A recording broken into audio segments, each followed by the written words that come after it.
መሳሪያ በግራ ትከሻውላችሁ አንዴ አለን ወይ ኮስትር አለን ወይ ኮስትር አለን ወይ አይሰማም ኮስትር አለን ወይ ወረፊት ወራላ ወረፊት ወራላ አንድ ዋው በጣም ደስ ብሎኛል በጣም ስርዓት የገባ ይባላል እንዲህ አይነት ሰራዊት ሰልፍ የገባ ሰልፍና ስርዓት ማለት ብዙ ትርጉም ያለው ነገር ነው እንዴት ጓጉቼ እንደመጣው አታውቁም ስብሰባ ቋርጬ ነው የመጣው ለሰውክዬ በዚህ በአፋባ በድርጅት መስረታው ጉዳይ ነው ያው ጥሩ ደረጃ ደርሰናል ወደ ጫፍ ግን በቃ መቆየት አልቻልኩም ጥሩ አጀንዳ ነበር የተነሳ ምክንያቱም በእናንተ ላይ ነው ምንኮራው በእናንተ ላይ ነው አንገታችን ቀና አድርገን ምንናገረው በጠመንጃችን ላይ ስለዚህ ምንም ነገር የለም ከዚህ ሰራዊት የሚበልጥ ምንም ነገር የለም በዚህ ትግል ይደርስ በጣም ነው ማከብራችሁ በጣም ነው ምናደንቃችሁ ቀድም በጣም ስሜት ውስጥ ገብቼ ነበር መስጊድ ሲያወራ ሁለት ነገር ይሰማኛል በአንድ በኩል በጣም ከፍተኛ ደስታና ኩራት ይሰማኛል እናንተን ሳይ በሚገርማችሁ ሁኔታ ጎጃም ቀጠና ብቻ አይደለም ብዙ ቦታ እንዲህ አይነት አርሚ እንዲፈጠር ኦልሞስት 4 አመት እየሞላን መስራት ከጀመርኩ እኔ ፋኖ የሚባለውን አስተላለፍ የተቀላቀልኩት 2013 ነሐሴ 6 ነው የአማራ ህዝብ ኃይል ሲመሰረት ያኔ ነው የተቀላቀልኩት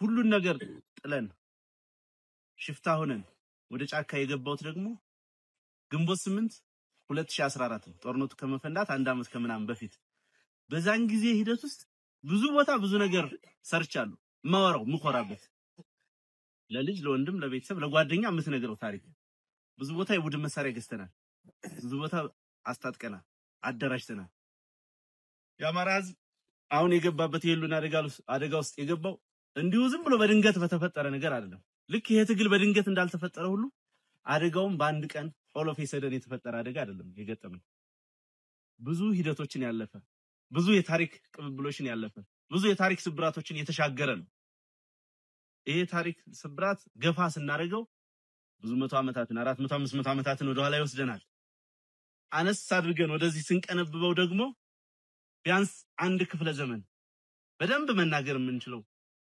ችግርና የሉና ፈተና አሳልፈናል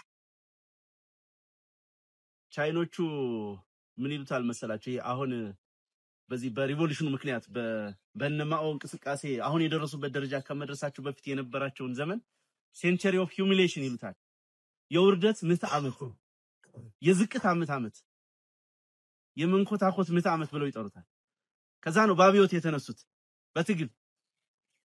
በትጥቅ ትግል የተነሱት የኛ በዛ ልክ አልተተነተነም አልተነገረም እንጂ ኦልሞስት አንድ ሴንቸሪ የሚሞላ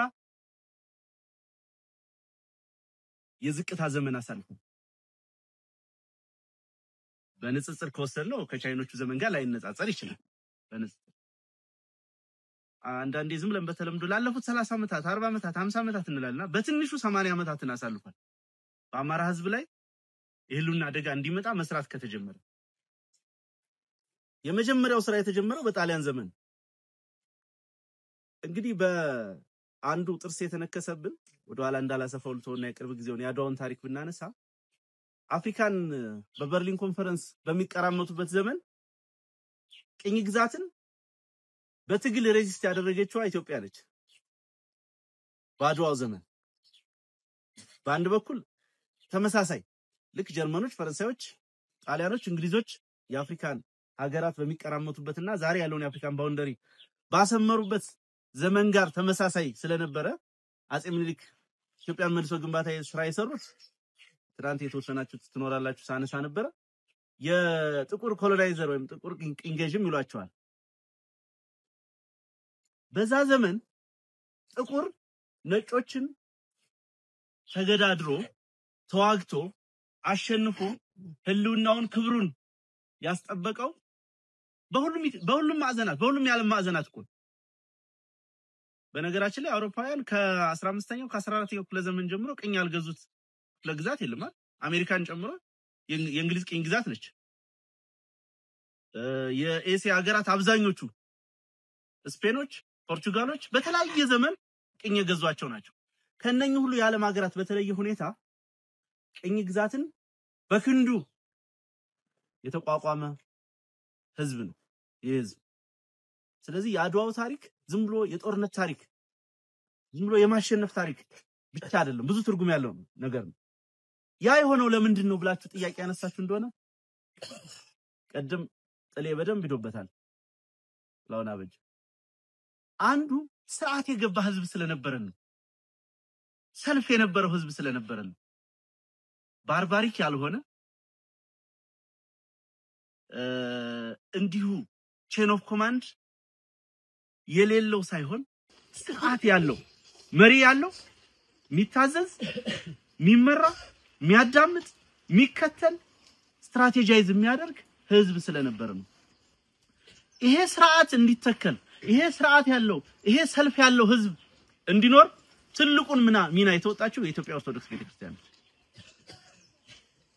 በዚህ ዘመንም ሆነ በባለፉት ዘመናት የኢትዮጵያ ኦርቶዶክስ ቤተክርስቲያን የጠላቶቻችን ኢላማ የምትደረገው ለሃይማኖታዊ ዓላማ እንዳይመስላችሁ ሃይማኖተኞች ስለሆኑም እንዳይመስላችሁ አይደለም ኢትዮጵያ ውስጥ ካሉ በተቋም ደረጃ በኢንስቲትዩሽን ደረጃ ካሉ እድሜ ጠገብ ተቋማት መካከል የኢትዮጵያ ኦርቶዶክስ ቤተክርስቲያን ተዋህዶ ቤተክርስቲያን የሚያክል የለም የእምነት ጉዳይም አይደለም እኔ እዛ ቴዎሎጂ ውስጥ አልገባም ብዙም እዛ ሰው አይደለም ዋነኛ ፐርፖዙ ፖለቲካ ነው ይሄንን ስርዓት ያለው ህዝብ መስመር ያለው ህዝብ ረድ ያለው ህዝብ ለህልውናው በጋራ የሚነሳ ህዝብን መፍጠር የቻለችው ማቆየት ማንበር የቻለችው የኢትዮጵያ ኦርቶዶክስ ቤተክርስቲያን ስለሆነች ነው ኢላማ የተደረገችው ከዛ ቀጥሎ ወይም በተመሳሳይ ሁኔታ ያንን ያድዋ ድል እንዲከወን ዛሬ ወራሪዎችና ይሉኝታ ቢሶች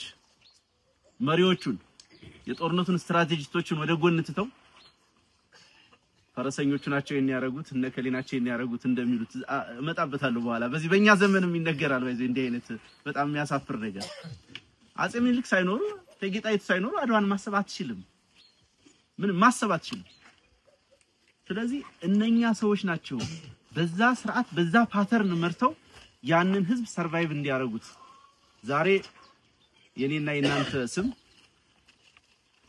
ወይ አልቤርቶ ወይ ሌላ ብዙ አይነት ጣሊያን ስሞች ሊሆኑ ይችላሉ ነበር ኢትዮጵያ አሁን ያላትንም ቅርጽ ላይ ኖራት ይችላል ነበር ፎርሹር ደግሞ አይኖራት ቅኝ ግዛቱ ቢቀጥል ኖሮ በሌላው አፍሪካ ሀገር እንደምታዩት የተበጣጠሰ ግዛት ነበር የሚኖረን ስለዚህ በዛ ምክንያት ታርጌት ተደርጎ ቆይተናል በሁለተኛው የጣሊያን ወረራ ዘመን በአምስቱ ዘመን የመጀመሪያ ስትራቴጂ ተደርጎ የተወሰደው አማራንና የኢትዮጵያ ኦርቶዶክስ ተዋህዶ ቤተክርስቲያንን መምታት በተለያየ ስልት መምታት በ1983 የጀመረ አይደለም አማራን ማጥፋት ወይም ከዛ ወዲህ የጀመረ አይደለም ያርሾ የውጭ ወራሪዎችን የሀገር ውስጥ ደግሞ ወደረኞችንና አረመኔዎችን ተጠቅሞ ወደረኞች ምንላቸው ለስልጣን የሚፎካከሩ አማራው ነው ስልጣን ያዘብን ስለዚህ አማራውን መምታት አለብን አማራውን መተን ወደፊት መስፈንጠር አለብን ብለው የሚያስቡት ናቸው አረመኔዎቹ ምንላቸው ደግሞ ከስልጣኔ የተፋቱት ከህሊና ተጠየቅ የተፋቱት በማጥፋት ላይ በማውደም ላይ ሀገር በቀሉን ዊዝደማችንን ስልጣናችንን በመደምሰስ ላይ ዛሬም እንደሚያደርጉት በዚህ መንፈስ ላይ የበቀሉት አረሞች ናቸው እነኚህን ተጠቅመው በርካታ ስራዎች ሲሰሩብን ቆይተዋል ከአድዋው ጦርነት ባልተናነሰ ሁኔታ የፖለቲካውን የኃይል ሚዛን በመጠበቅ የኢትዮጵያን ታሪክ በመጠበቅ የአርበኞቹ ዘመን ትልቁን ድርሻ ይወጣል በዚህ ረገድ በነገራችን ላይ እነ አልቤርቶ ሳቫኪ የተባሉ የጣሊያን ጸሐፊዎች በጻፉትም ጭምር 80% አርበኞች የጎጃም አርበኞች እንደነበሩ በታሪክ ይነገራል ያ ዘመንም እንዲሁ ዝም ብሎ ያልገዛም ባይነት ብቻ ሳይሆን የኢትዮጵያን እርሾና እሴቶች አትሊስት አሁን የተረፉትን ፕሪዘርቭ በማድረግ ረገድ ከፍተኛ ድርሻ የተወጣንበትና የተወሰደበት ጊዜ ነው የነበረው። ከዛ በኋላ ንጉሱ ስልጣን ላይ ከወጡ ጊዜ ጀምሮ የተከናወኑ በርካታ የታሪክ ጥፋቶችና ብልሽቶች አሉ። አማራን ዛሬ የደረሰበት ደረጃ ሊያደርሱ የቻሉ በርካታ ችግሮች፣ አንደኛው የትምህርት ፖሊሲ ነው። ትምህርትን ስናነሳ ብዙ ጊዜ የምንወቀስበት ነገር ማስታወስ ፈልጋለሁ። አልፎ አልፎ ይሄ መማር ማስተማር መፈቀድ አለበት እንዲህ መሆን አለበት ምናምን፣ እኔ ይገርመኛል አንዳንዱ ሰው ምን ያህል ለፖለቲካ ኮሬክትነስ እንደሚጨነቅ፣ ምን ያህል ውሸታም እንደሆነ። ስንቶች ትምህርት ቤቶች ናቸው ዛሬ ቁሳቁስ ያላቸው፣ ጣሪያ ያላቸው፣ ላይብራሪያቸው የሚሰራ ማስተማር የሚችሉ? ፖሊሲውን ተውት። ያ ነባራዊ ሁኔታ በሌለበት አውድ ውስጥ ይሄኛው የፋኖ አደረጃጀት የድንቁርና ዘብ ነው። ትምህርት ቤት ላይ ህፃናትን እየገደለ ትናንትና እኮ ወልዲያ ዙሪያ ሳንቃ ነው ሰምታችኋል አይደል? ጤና ጣቢያ ላይ ነው ድሮን የወደቀው። ወላዶች ሞተዋል። በጦርነት መሃል ለወሊድ ጤና ጣቢያ የገቡ ነፍሰ ጡሮች ሳይገላገሉ በድሮን ተገለዋል።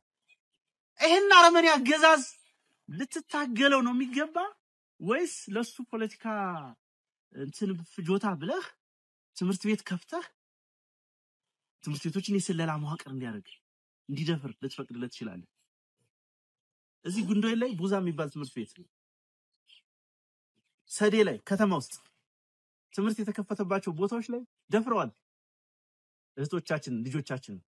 ይሄንን ደፋሪና ወራሪ ሰራዊት በነቂስ ወጥተን ልንታገለው የሚገባ ሆኖ ሳለ ልክ እንደ ድሮ ሰላማዊ ሰልፍ ትግል እናደርግ ይመስል የምርጫ ትግል እናደርግ ይመስል የቅንጦት አጀንዳ የሚያራግቡ አሉ።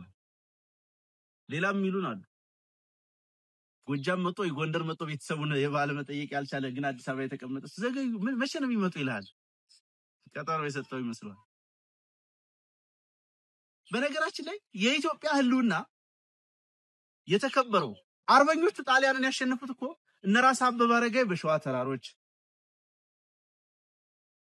እነበላይ ዘለቀ በሶማ በለምጨን በሌላው የጎጃም አካባቢ፣ ራስ አሞራው ብለህ በወልቃይትና በጎንደር፣ ጀነራል ኃይሉ ከበደ በወሎ ተራሮች ተዋግተው ነው። አዲስ አበባ ላይ እኮ አይደለም ውጊያ የሚደረገው አይደል? የሆነ ችቦ ልትለኩስ ወይ ለድግስ አይደለም የምትሄደው። የ4 ኪሎ መንበረ ስልጣን የምትነቀንቀው የምታሸንፈው እዚህ ነው። የምታሸንፈው ዘበኛውን ሰራዊቱን በመምታት ነው። እንደዛ ሊያሸማቅቁ በሚሞክሩ ሰዎች እንዳትሸወኑ። የደርግ ጦርነት በከፍተኛ ደረጃ ሽፍት ያደረገው ሽሬ ላይ 604ኛ ኮር የሚባለው ሰራዊት ሲደመሰስ ነው አይደል? ተውት፣ ያን ሩቅ አንሄድም። ደሴ የሰፈረ የብልጽግና ካድሬ የተጨነቀው እኮ ግዳን ሙጃ ያለው ሰራዊት ሲመታ ነው። ሩቅ እኮ ነው በጣም ከደሴ እስከዛ ኪሎ ሜትሩን ኤግዛክትሊ አላውቀውም፣ ግን ሩቅ ነው። ብልቱን ለይተህ የመታው ቀን የ4 ኪሎ የአረመኔ ቁንጮ አውሮፕላን ማስጠግቶ ወይ ዩናይትድ አረብ ኤምሬት ይሄዳል ወይ የሆነ አፍሪካ ሀገር ይሄዳል። ይሄ ታሪክ ነው። መንግስቱ ኃይለማርያም የተሰደደው እኮ ተተኩሶበት ጥይት ስቶት አይደለም አይደል? ጠላቴ የሚለው አካል ወሳኝ ኮሪዶር ውስጥ የተቆጣጠሩለት ነው ሄደው። ስለዚህ አንዳንዶቹ የሆነ ጠመንጃ ይዘን እዚህ ስንጫወት እንደነበረው እየፎከርን 4 ኪሎ ምናምን እያልን አዲስ አበባ ምን ሄድ ይመስላችኋል? እንደዛ አይደለም ጦርነቱ። እንዳነሳውላችሁ ይሄ ሰራዊት ይሄ በየደጃችን የመጣ ሰራዊት የዛ የአረመኔ አገዛዝ የዛ አማራን ሊያጠፋ የተነሳው አስተሳሰብ ዘበኛ ነው። ይሄን ዘበኛውን አስወግደ ነው ወደዛ የምትሄደው። ገለህም አይደለም የምትጨርሰው። ፎርዛት ማተር የምኒልክ ህዝብ ጓዶቻችን ጋር እያወራው ነበር። አሁን ወደ እናንተ ከመምጣቴ በፊት እያነሳን ነበር።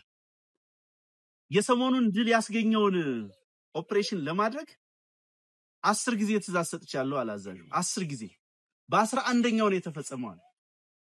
ያው የሰራዊታችንን ባህሪ የምታውቁት ነው። እኛም የሊደርሺፕ ችግር ይኖራል የመፈጸም።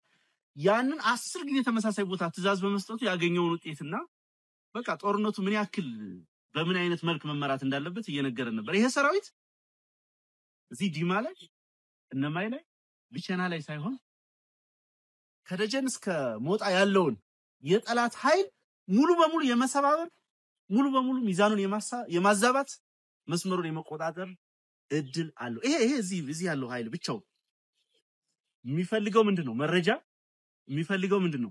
ታክቲክ ነው። ልመለስ ወደ ጉዳዩ። ስለዚህ የአማራ ህዝብ የሩቁን እንተውና ትናንት ሩቅ ያስብ የነበረው ህዝብ የራሱ ዊዝደም፣ የራሱ ቋንቋ፣ የራሱ ፊደል፣ የራሱ ጥበብ፣ የራሱ የህዝብ አስተዳደር የነበረው ህዝብ ስልጣኔ የሚባለው በነገራችን ላይ ይሄ ሊትራሊ እንደሚታሰበው የሆነ መሰልጠን ወይ ጥሩ መልበስ ምናምን አይደለም። ስልጣኔ ማለት የራስ የሆነ ነገር መኖር ማለት ነው። በአለም ላይ ያሉ ታሪኮችን ብትወስዱ የራሳቸው መገለጫ የሆነ ነገር አላቸው አይደል? ቻይኖቹ ለምሳሌ ከምዕራባውያን የሚኮሩት ነገር ቢኖራቸውም የራሳቸውን ይዘው፣ ራሺያዎቹ በጉልበት ሰርቫይቭ አድርገው ኦርቶዶክስ እምነታቸውን ከሌሎች ኃይሎች ጠብቀው አፍሪካ ውስጥ በራስ በቅነት በስልጣኔ የሚገለጽ ታሪክ ያለው ትልቅ ህዝብ ነው። ነገር ግን እንዳነሳሁት ለምዕት ዓመት በተከታታይ የሩቁን እንተውና የቅርብ ጊዜው ነው ለምዕት ዓመት በተሰራ በተከታታይ ስራ ምክንያት አንገቱን ደፍቶ ቆይቷል። የመጀመሪያውን ባለብሩህ አእምሮ ትውልድ በወረራው ዘመን ጣሊያን ጨፍጭፎታል። የሚነገረው በታሪክ የሚወራው መስዋዕትነት የከፈሉ አርበኞች ታሪክ ነው። ጥሩ ጭንቅላት የነበራቸው በነገራችን ላይ በ1920ዎቹ 19 በተለይ ኃይለ ሥላሴ ወደ ስልጣን በመጡበት ዘመን የመጀመሪያዎቹ ዘመናት ጃፓንና ኢትዮጵያ ተመሳሳይ ኢኮኖሚ ደረጃ ላይ ነው የነበሩት። ጃፓንና ኢትዮጵያ ነው ያልኳችሁ። አስቡት፣ ጃፓን ዛሬ ያለችበትን ደረጃ አስቡት። በዓለም 8 ወይ 7 ግዙፍ ኢኮኖሚ ካላቸው የበለጸጉ ሀገራት መካከል ነች ጃፓን። ተመሳሳይ ኢኮኖሚ ነው የነበራቸው። በዛ ዘመን ኢትዮጵያ የነበራት ኢሊት የነበራት የተማረ የሰው ኃይል የነበራት አቅም ከጃፓኖች ጋር ተቀራራቢ ነበር። ጣሊያኖቹ ያጠፉት አርበኞቻችንን ብቻ አይደለም ጭንቅላቶቻችንን ጭምር ነው የፈጁት። በዛ ዘመን ብዙ ያልተነገሩ ያልታወቁ ታሪኮች አሉ። ሁለተኛው የመጣው ትውልድ ደርግ ያጠፋው ትውልድ ነው። በደንብ መያዝ ያለበት። አንዳንዶች በተለይ የህዋት ሰዎች የደርግን አገዛዝ ስርዓት ከአማራው ጋር ለማያያዝ ይሞክራሉ፣ ይነገራል። ለፖለቲካ ፍጆታ እንዲጠቅማቸው ነው የሚያወሩት። በተጨባጭ ግን ደርግ የመጨረሻውን የአማራ ኢሊት የደቆሰ ከአማራ ፖለቲካ አንፃር ከፍተኛ ዋጋ ያስከፈለን ብዙ ልሂቆቻችን ያለቁበት ነው። ጸሐፊ ትእዛዝ አክሊሉ ሀብተወልድ ሰምታችሁ ይሆናል በታሪክ ዛሬ አብይ አህመድ የሚቀባጥርበትን ቀይ ባህር ዛሬ ስንት የሚወራበትን ኤርትራ በዲፕሎማሲ ያስመለሱ ሰው ናቸው። በዩኤን ሪዞሉሽን በተባበሩት መንግስታት ሪዞሉሽን ተንከራተው የደርግ ሰዎች ማለት ሱፍና ከረባት ብቻ የነበራቸው ነው። ጸሐፊ ትእዛዝ አክሊሉ ሀብተወልድ ላይ ጥይት ተኩሰው የገደሉ ናቸው። በስመ ፊውዳሊዝም፣ በስመ ሶሻሊዝም፣ በጥራዝ ነጠቅ ፖለቲካ ተጠልፈው በርካታ ወገኖቻችን ዛሬ አማራው እዚህ ቅርቃር ውስጥ እንዳይገባ ማድረግ የሚችሉ መምራት የሚችሉ ማሻገር የሚችሉ ዛሬ እኔና እናንተ ወይ የሆነ መንግስት ተቋም ላይ እየሰራን ወይ ነጋዴ ሆነን ወይ ዩኒቨርሲቲ ሆነን መገኘት የሚገባንን ነገር ግን ይህንን ትግል የመምራት መስዋዕትነት የመክፈል እዳ እንድንሸከም ይሆን ነው በእነኚህ የታሪክ ስብራቶች ምክንያት። ስለዚህ እንደዛ አይነት እንቁ ሰዎችን ጠፍተዋል። ሁለተኛው የአማራ ትውልድ ጠፋ ብዬ የማስበው ያን ነው። ሶስተኛውና የመጨረሻ ቅርቃር ውስጥ የገባንበት ትውልዱ የጠፋበት ደግሞ የእርስ በርስ ጦርነቱ ደርግ በአብዮት ስም የጨፈጨፈው አለ። ከዛ የተረፈውን ልሂቃን ደግሞ ቀይ ሽብር፣ ነጭ ሽብር፣ ኢህአፓ፣ መኢሶን በሚል እርስ በርሱ ተጫረሰ። ከዛ በኋላ ምን መወራት ጀመረ? ፖለቲካና ኮረንቲ በሩቁ ነው መባል ተጀመረ። ዛሬ እንኳን ይሄ ትውልድ ለስልጣን እንደሚናገር ለመንገር እንሽኮረመም ነበር። ዝም ብሎ የመጣ አይደለም። በነገራችን ላይ ፖለቲካን መፍራት መስጋት ዝም ብሎ የመጣ አይደለም። አንደኛ ያለ ምንም ስኬት የተጠናቀቀ ተጋድሎ ነው የነበረው። የዛ ዘመን ወጣቶች የዛ ዘመን የተማሩ ሰዎች ያደረጉት ምን ጎድሏቸው ነበር ምናምን ብዙ ነገሮችን እናነሳ ይሆናል ጊዜ ሲኖር ሌላ ጊዜ። የሊደርሺፕ ጉድለት ይኖራል፣ ዘመኑ አልፈቅድላቸው ብሎ ይሆናል የተከተሉት ስልት ይሆናል እሱ እንደተጠበቀው ነው ግን በዛ የእርስ በርስ ጭፍጭፍ ምክንያት አማራው ላይ ከፍተኛ የሆነ የትውልድ ክፍተት ተፈጠረ ይሄ ለማን እድል ይዞ መጣ ለኦነግ ለቲፒኤልኤፍ አማራዎች በጥቂቱም ቢሆን ተወክለውበት የነበሩ የትግል ድርጅቶች ከሰሙ በዛ ላይ አማራን መታገል የፖለቲካ ሀሁዋቸው ያደረጉ ኃይሎች በሚገባ በቀሉ ከዛ በኋላ በጥቂት አመታት 15 16 17 አመታት ውስጥ የሚፈልጉትን አሳኩ ያ አማራን መጥላት አማራን መጨቆን አማራን እንዲጠፋ መስራት ይታሰብ የነበረው ሐሳቤ ህግና ህገ መንግስት ፖሊሲ መዋቅር ሆኖ መጣ ህገ መንግስቱን የሚያስፈጽም መዋቅር መጣ ፓርላማ አለ ፌደሬሽን ምክር ቤት አለ ፍርድ ቤት አለ የፖሊስ ተቋም አለ የመከላከያ ተቋም አለ ልዩ ኃይል አለ አድማ በተና አለ ያ ሁሉ ፐርፐዙና አላማው ያንን ፖሊሲ ማስፈጸም ነው ያንን ፖሊሲ ስለዚህ ቅድም ሲያነሳ ነበር የህግ የጉልበተኞች መሳሪያ ነው ወይም የመጨረሻውን ህግ የሚጽፉት ጉልበተኞች ናቸው ሲል ነበር ያውኑ የኢትዮጵያ ህገ መንግስት ረቂቅ ያዘጋጁት ሻቢያ ቲፒኤልኤፍ እና ኦነግ ናቸው ሰናአፈ ላይ ኤርትራ ውስጥ ዝም ብላችሁ ህገ መንግስቱ ስታነቡት እኔ የዛ ፕሮፌሽንም ሰው ስለሆንኩ እንዲህ ስታነቡ አንቀጹ ምንም ነገር አታይበትም ምንም የሚታይ ነገር የለውም በቃ የሆነ አንቀጽ አለ ወደ ድጋጊ አለ ስፕሪቱ ግን አማራ ማጥፋት ነው ከመግቢያው በተጀምሮ የተዛባውን የኢትዮጵያ ብሔር ብሔረሰቦች ግንኙነት ማረም ነው ይላል ፐርፖዙ አየው የተዛባ ነገር አለ ትንሽና ትልቅ አለ የሚከረከማል ያ ክርከማ ነው ሲካሄድብን የኖረው በጣም በሚያሳፍርና በሚያሳዝን ሁኔታ ደግሞ ያን ክርከማ ያካሂዱ የነበሩት በዋናነት የሚያስፈጽሙት የኛው ሰዎች ነው አማራዎች ስናንስ በፍታው የመሬት ክፍፍል ስም በሽፍታ መንጠራ ስም እዚህ ምስራቅ ጎጃም ላይ የነበሩ ለዚህ ትግል እርሾ ሊሆኑ የሚችሉ ጀግኖችን የበላው የኛው ወገን አይደለም የኛው ወገን ከዛ አስተሳሰብ መውጣት እጅግ ከባድ ነበር በነገራችን ላይ ከባድ ነበር ጠመንጃ ማንሳት እሱማ ማይታሰብ ጭራሽ ማይታሰብ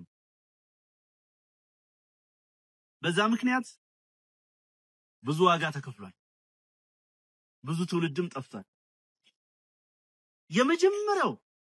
የመጀመሪያው የዚህ ትግል ስኬት የፋኖ ተጋድሎ ስኬት በነገራችን ላይ የፖለቲካ ዓላማችንን በጠመንጃ ማስፈጸም እንችላለን የሚለውን ሐሳብ ትውልዱ ላይ ማስረጽ ነው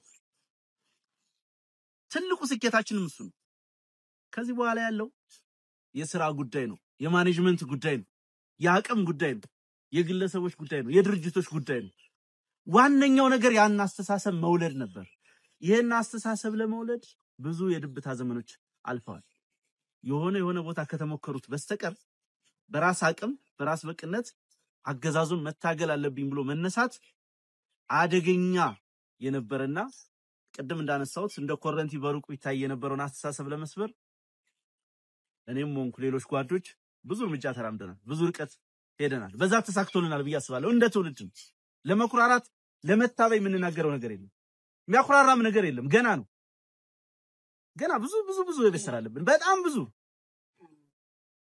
የመጀመሪያ ሐምሌ 27 ሁሉም ቦታ ምትታውስ ቀናት በቸምች በየወረዳው ስንገባ ያው እንደምታውቁት ደምስሰን ምናምን አይደለም የገባ ነው አይደል አልፎ ግጭቶች ቢኖሩ እና ህዝቡ እንዲህ ባንዲራ ይዞ ተንበርክኮ ምናምን ይቀበለን ነበር እና ምርጦ ለማርያም ነበርኩ ያን ቀን ስንገባ መጀመሪያ አደባባይ የመጀመሪያ የተናገርኩት ነገር ትግሉ ዛሬ ተጀመረ ነው ያለው ምክንያቱም ገና አልተነካም ምንም ቢሆን ምንም ደካማ ቢሆን 120 ሚሊዮን ህዝብ የሚያስተዳድር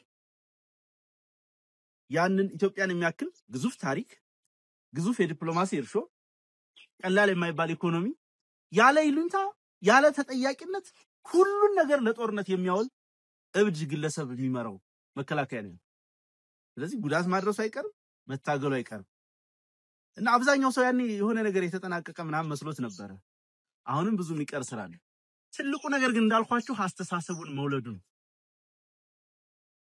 እኛ በታሪክ አጋጣሚ ስለተገኘን እንጂ እርግጠኛ አይደለም ከስንቶቻችሁ የተሻለ የማሰብ አቅም እንዳለኝ። ትልቁ ነገር ምንደራጀውም ተቋም ምንፈጥረውም የምንሰባሰበውም አቅም ያለው ሰው እንዲመጣበት አቅም ያለው ሰው ትግሉን እንዲመራ ነው። ያ ሲሆን አይደለም በአንድ አመት በሁለት አመት ሌላ ዘመናትን ብንታገል በዘላቂነት ህዝቡን ወደሚፈልገው ዓላማ የሚወስድ ትግል ማድረግ እንችላለን ብዬ አስባለሁ። ብዙ ጥንቃቄ ልናደርግባቸው የሚገቡ ነገሮች አሉ።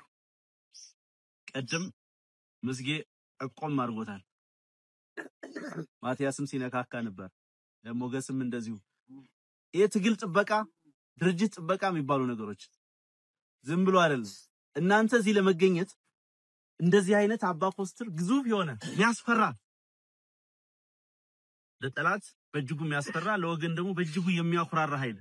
በነገራችን ላይ ትናንትና ወደ ሆነ ቦታ ከእናንተ ልጆች ተቀንሶ ሄደ ኃይል ነበር ለሆነ ኦፕሬሽን ራቅ ወዳለ ቦታ። ጠላት ጥናት ስለሚያደርግ የውጊያ አቅም ስለሚያውቅ ከየት ነው ኃይል የመጣ ተብሎ ከዚህ መጣ ሲባል ሁለት ቦታ ለቋውን ወደ ኋላ ፈግፍጓል። ገና ውጊያ ሳይጀምር አጨብጭቡ እስኪ ለአባ ኮስትር አንድ ጊዜ።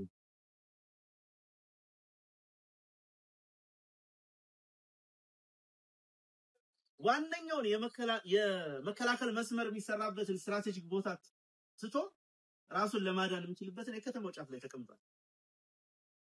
ምን እንደሚወራ አሁን በነበረን ውይይት ራሱ ያነሱልኝ ነበር።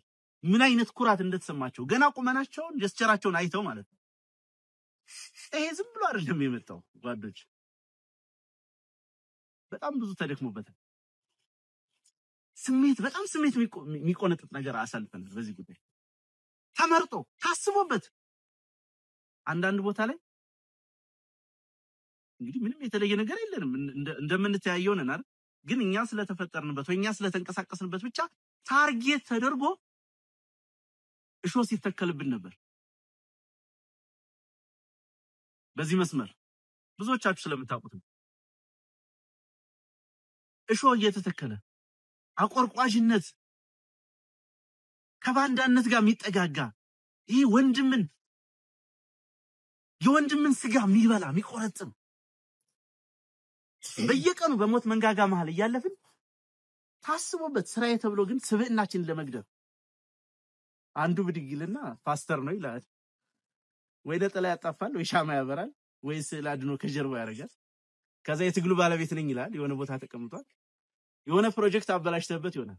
ታሪክ ኃላፊነታችን ያን ስራ ስለሰራን ያ ዝርፊያ ስለቀረበት 24 ሰዓት ስለኛ የሚያወራል። 24 ሰዓት በቲክቶክ በዩቲዩብ አሳዛኝ ነገር ይሄን ሁሉ ፔን አንዳንዱ ነገር በጥይት መመታት ይቀልሃል። ደስ የሚለው ግን እየሰራ ደስ የሚለው እንዲህ አይነት አርሚ እየፈጠርክ ስለሆነ የሚመጣው ትቋቋመዋለህ። በጣም ከባድ ነው በነገራችን ላይ ዘለፋ፣ በተለይ ቤተሰብ ጋር ምናምን የሚያመጣው ነገር በጣም ከባድ። ዛሬ ደግሞ የማይሰማ የለም። በረሃ ካሉ እናቶች ጀምሮ ቲክቶክ ምናምን የማያይ ወይ በልጆች በምናምን የማይሰማ ነገር ምን ሆኖ ምናምን እንደዚህ ነው።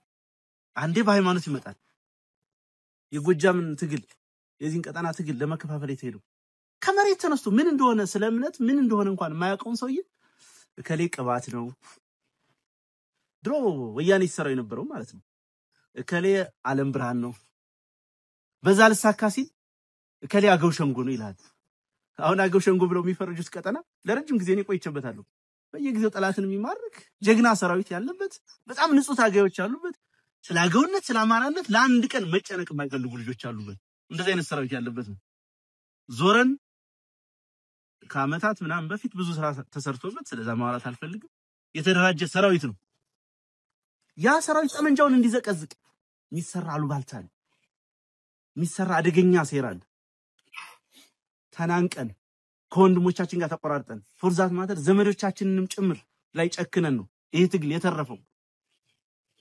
ዛሬ አባ ኮስትር እዚህ ቀጠና ታየ። አስቡት፣ አባይን ተሻግሮ እዚህ ታየ ሲባል የሚፈራ እንዲሆን ብዙ ዋጋ ከፍላችኋል። እናንተም እኛም ለምስጊን ብዙ ዘለፋ ብዙ ስድብ ተቋቁመን ያ ነገር ቀጥሎ ቢሆን ኖሮ አንዳንዱን ያላማው ተራ ፉክክር ቢሆን ምንም አይገርመኝም። ምን ላውን ወይ ማርሸት ወይ ዳኙ ወይ ሽገዛ አይ በቃ አስረስ ለዚህ ቦታ ዲዘርቭ አያደርግም፣ ይሄን ድርጅት መምራት ያለብኝ እኔ ነኝ፣ ይሄን ቦታ የኔ ነው ብሎ ተነስተው ይታገሉ ኖርማል በፖለቲካ ትግል ውስጥ ያለ ነው አይደል ይገባኛል ማለት ለግዞት እኮ ነው አንዳንዱ የታገለ ለሆነ ሰው ማለት ነው የት እንደተወለደ እንኳን የማያውቀው አፍተሩልኛ የአማራ ብሔርተኛ ታጋዮች ነን የአማራ ብሔርተኛ ታጋዮች ነን ካል የአማራን ህዝብ ስነልቦና ክብር ልዕልና ታሪክ ማወቅ ማደግ የህይወት መመሪያችን ልናደርገው ይገባል እዛ ውስጥ ፈጽሞ የሌለበት አማራ የሚለውን ቃል ለፖለቲካ ኮሬክትነት ያነሳ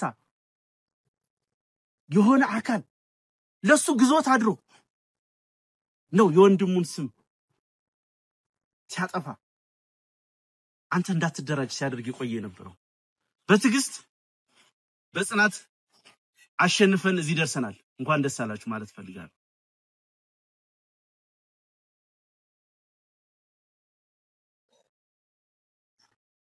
በገንዘብ ተሞክሯል በሚዲያ ተሞክሯል በኃይል ተሞክሯል በነገራችን ላይ የአባ ኮስተር አንድነት ሲጠበቅ የዚህ ቀጠና ትግል አንድነት ሲጠበቅ እነዛን ወጣውረዶች እነዛን ሂደቶች ስናልፍ የጠበቅነው ይሄን ብርጌድ እንዳይመስላችሁ የጠበቅነው የጎጃም ትግል እንዳይመስላችሁ የጠበቅነው አማራነትን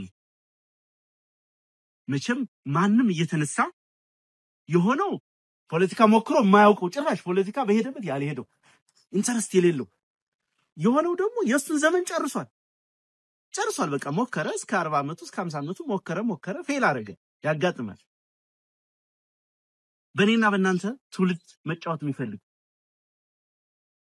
የወደቀው ሁሉ ሊነሳበት ይሞክራል የኛን ትግል የወደቀው ትቢያ የለበሰው ሁሉ ትቢያውን አራግፎ በእኛ መስዋዕትነት ደግሞ አያውቁትም በጣም የሚያሳዝናቸው እነዚህ ትግሉ የሚበሩት ሰዎች ምን እያደረግን እንደሆነ አያውቁትም ፔኑን አያውቁትም ስንት አንገታም ወንድሞቻችንን እንደቀበር ነው ያውቁት ምን ሳሳላቸው ልጆች በየቦታው መስዋዕት እንዳደረግን አይረዱትም ህመሙን አያውቁትም ደስታውንም አያውቁትም እኔ ምርኮኛ ሳይ የተለየ ነገር በቃ ይነዝረኛል የተለየ ነገር ነው የሚሰማኝ እነዛ ሰዎች ያስሜት የሉማ መሬት ውስጥ አብሮን የሉም ነገር ግን ትግሉን ሊመሩ ይፈልጋሉ ለነሱ ያደረ የኛ ወንድም ሲበጠብጠን ነበር ያን አልፈናል ቅርታ ስሜት ውስጥ ገብቼ ብዙ ነገር አነሳው ስለዚህ ማወቅ ስላለባችሁ ነው በርግጥ ነገም ሊገጥመን ይችላል እንደዚህ አይነት ነገሮች ስለዚህ አንድነትን መጠበቅ ትግልን መጠበቅ ከጠላት ከቡድንተኝነት ከጎጣው ያስተሳሰብ ከሃይማኖታዊ ያስተሳሰብ እኔ ሃይማኖት ሲነሳ ብዙ ጊዜ ሰምታችሁና ሚዲያም ላይ ሲዘመት የተለያየ ነገር ሲባል እንደማንኛችሁ ይሄ ፕራይቬት ጉዳይ ነው መብቴ ነው የትኛውንም እምነት የማመን ነገር ግን እንዳብዛኛው ሰው እዚህ ቀጠና እንዳደገ ተወልዶ እንዳደገ ሰው ኢትዮጵያ ኦርቶዶክስ ተዋሕዶ ቤተክርስቲያን እምነት ተከታይ ነው ማንኛውም እዚህ ቀጠና ገጠር የሚያድግ ልጅ እንዳገኘው ደግሞ ትንሽም ፊደል ከቤተ ክህነት የቆጠርን ነገር ግን ታስቦበትና ተመርጦ የሃይማኖት አጀንዳ ለመስጠት አንድ ጽሁፍ ጽፌ ነበር እግረ መንገዱ እንደው ጥያቄ ሆኖባችሁ ከሆነ ለሌሎችም ጓዶች ማብራራት በኋላ መጣበታለሁ ያፋባህ ምስረታ በጣም በጉጉት ሰርፕራይዝ ድንቅ ስጦታ ይዘን እንመጣለን ብለን የጓጓንበት ፕሮጀክት ነበር ብዙ ዋጋ ከፍለን ከብዙ ቦታ ተንቀሳቅሰው ጓዶቻችን ያልተሳካበት አንዱ ምክንያት በሃይማኖት ካባ የተሸፈነ ስብስብ የሰራብን አደገኛ ስራ አለ ሚል ድምዳሜ ላይ ደረስ ዝም ብሎ ድምዳሜ የግል ስሜት አይደለም እዛ ላይ አንድ ነገር ጻፍኩኝ ቁማርተኞች ነጠላ ለብሰው የሚቆምሩ ሰዎች ሪፈር የሚያደርገው አንድ ሁለት ሰዎች ሶስት ሰዎችን ይታወቃል ቁማርተኛ ማለት በነጠላው ስም የሚያታልል ማለት ነው ወይ በመስቀሉ ስር የተደበቀ ማለት ነው ሪሊ ግን ለእምነቱ ሳይሆን ለግለሰባዊ ዓላማው ወይ ለቁሳዊ ዓላማው የቆመ ለማለት ነው ያ ተይዞ ደግሞ እንደገና ሌላ ሰብና ገደላ ዘመቻ ሲዘመት ነበር ነገ ትንሽ ከናንተ መካከል ትንሽ የሚንቀሳቀሰው ከተገኘ ይጀመራል ያ ዘመቻ ስለዚህ መሪዎቻችሁ ላይ እነዚህ እንቁ መሪዎቻችሁ ላይ የሚደረግ ማንኛውም አይነት እንደ አይነት ነገሮችን ነቅታችሁ መከላከል ካሉባልታ መጽዳት ያስፈልገናል ማለት ነው የአማራ ህዝብ አንድ መታመን ያለበት የትናንት ግርማዊነት የነበረው ህዝብ ነው ግሎሪ ፓስት ያለው ህዝብ ነው ያለፈ ዛሬ እጁ ላይ የሌለ የራሱ ስልጣኔ ቀደም ተናግረዋል የነበረው ህዝብ ነው የምንታገለው ከህልውናችን ባሻገር ያንን ልዕልናም መልሰን ለማምጣት ጭምር ያን ልዕልና ስናመጣ የትኛውንም ህዝብ ብሔረሰብ ልናጠፋ አይደለም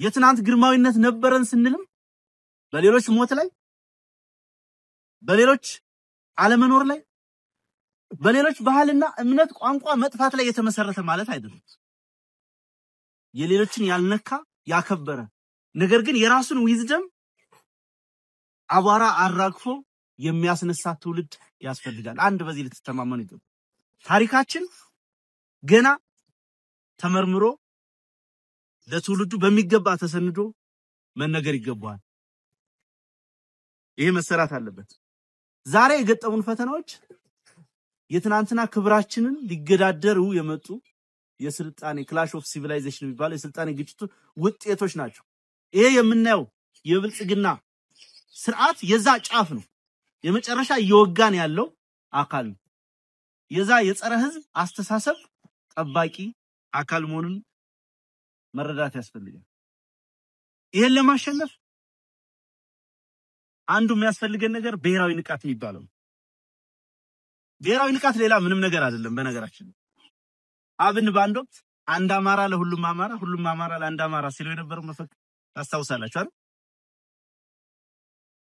በጣም ወደው አባባል ነው በነገራችን ላይ በተግባር ዓለም ላይ ጆይሾች ይኖሩታል እስራኤሎች ይኖሩታል አንድ እስራኤላዊ ለእስራኤል ህዝብ ጥቅም ለጆይሽ ጥቅም ማንኛውንም ዋጋ ይከፍላል እያንዳንዱ እንቅስቃሴው እያንዳንዱ የሚያደርጋት ነገር ውጤቷ የዛን ህዝብ ፍላጎት ጥቅም መብት በማስከበር ረገድ ያላትን አድቫንቴጅ ይመዝናል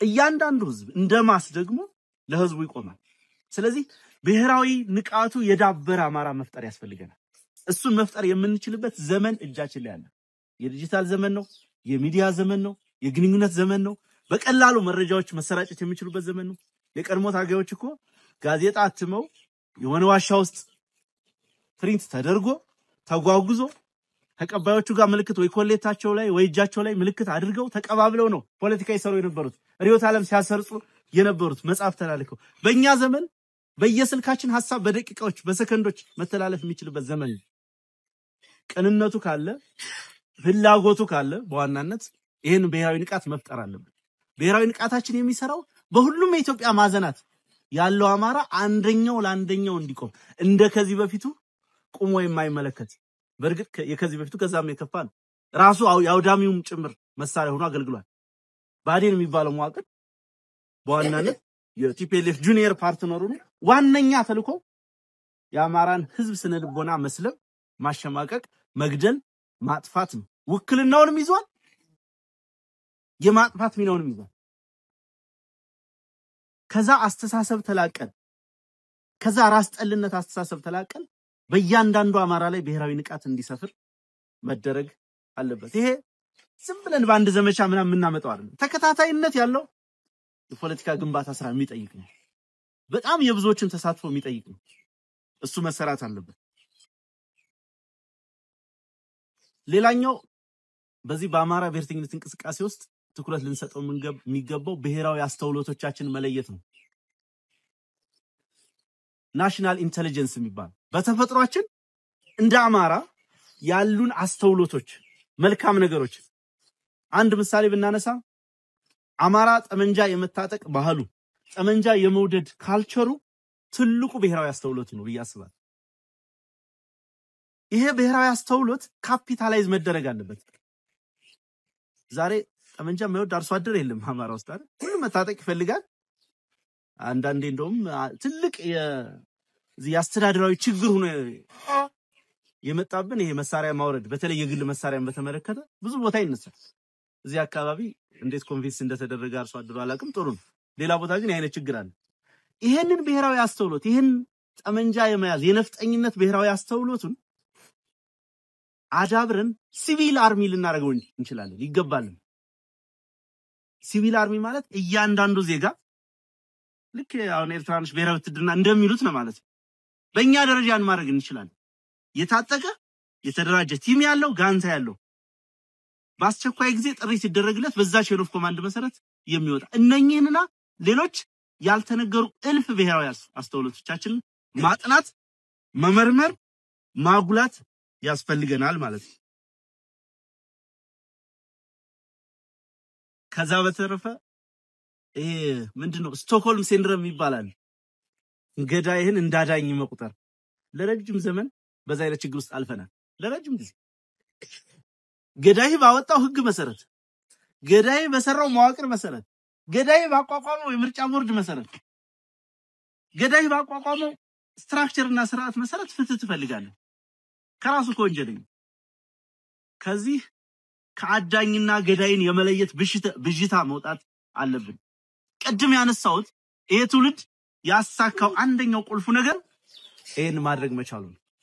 ማንም ጥርጣሬ የለውም ማለት ብልጽግና ፍትህ ይሰጠኛል ብሎ ጠመንጃውን አስረክቦ መሄድ የለም ማለት ከዚህ መሃል በክንዱ በጠመንጃው ፍትህን ሰላምን እንደሚያሰፍን የተማመነ ትውልድ ነው። ስለዚህ ከዛ አይነት ብዥታ የጠራ ትውልድ ስለሆነ ህዝቡም ያን ይዞ መቀጠል አለበት። አሁንም ከፍተኛ ስጋት ሊሆኑ የሚችሉ ጉዳዮች አሉ በእጃችን ላይ። አንደኛው ሶሻል ዲኬ የምንለው ቀደም ጠቆም ለማድረግ ሞክሬያለሁ። ማህበራዊ ብስባሴ የራስን እሴት የራስን ዘመን የራስን ዊዝደም ያለማወቅ የሌሎችን የመግዛት የመቀበል አጠቃላይ ማህበራዊ እሴቶቻችን የመበስበስ አደጋዎች አሉ በየቦታው በብዙ መንገድ ሊገለጹ ይችላሉ። በስነ ምግባር ሊገለጹ ይችላሉ። ከሌብነት ጋር ተያይዞ ሊገለጽ ይችላል። እዚህ ትግሉ ላይ ከመናያቸው ችግሮች ሊታዩ በፖለቲካ አስተሳሰባችን ይሄ ከራስ ጠልነት አስተሳሰባችን እምላችሁ የብሔራዊ ንቃት ሁኔታ ባለመፈጠሩ ምክንያት አንዱ ቀጠና ያለውን አመራር ወይ ታጋይ ሌላ ቀጠና ያለው የሚሰራው በበጎ ያለማየት አሳዛኝ ነገሮች ትሰማላችሁ። እንደ በግ የጠላት ምርኮ ሲነዳ የሚከፋው ፋኖ ሁሉ አለ የሚከፋው። ይሄ አንዱ የማህበራዊ ብስባሴ መገለጫ ነው። እንግዲህ የምናነሳው እንደ ህዝብ የምናነሳው ስለ ሚሊዮን አማራዎች ነው። ስለኔና ስለናንተ ወይ ስለሆነ ድርጅት አይደለም። ስለዚህ ከዛ አደጋ ለመውጣት ተከታታይ የሆነ ስራ ያስፈልገናል። ጽናት ያስፈልገናል። ቅንነት ያስፈልገናል። አገዛዙ ከፍተኛ የሆነ የቴክኖሎጂ ብልጫ ከመያዙ በስተቀር የተለየ እጁ ላይ ምንም ነገር የለም። በነገራችን ላይ ዓለም ላይ የተመረቱትን ድሮኖች ሁሉ ታጥቋል አብይ አህመድ። የቻይናውን ዊንግሎንግ ድሮን የቱርክ ሁለት አይነት ድሮኖች ነው ያሏት። እነዚህ ስትራቴጂክ ድሮኖች የሚባሉ ባይራክታርና ምንድነው አካንቺ የሚባል የኢራን መሃጁር ሁሉንም ለሽያጭ የቀረቡ ድሮኖች ታጥቋል አብይ። እነዚህን በአለም ላይ ተመርተው ለሽያጭ የቀረቡ ድሮኖች ሁሉ ሞክሯል። በሁሉም የአማራ ማዘናት በሁሉም ፋኖ ላይ በርካታ ንጹሃን ወገኖቻችንን ጎድቷል። በርግጥ በጣም ጥቂት ሊሆን ከሚገባው አንፃር በጣም እጅግ በጣም ጥቂት ወንድሞቻችንን መስዋዕትነት ከፍለዋል መካድ ስለማንችል።